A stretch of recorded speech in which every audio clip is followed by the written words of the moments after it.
when like you get the little like head motion. The head rush. Yeah. Is a GHD, aka a glute ham developer. Oh, but your feet are gonna slide through, and this is great for building more like the shelf, okay? Without having to deadlift or putting your back at risk with heavy weight.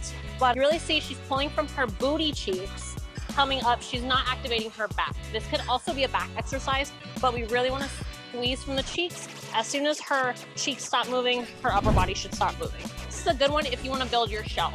Highly recommend. Not an easy one, not my favorite one, but you have to be careful with this one.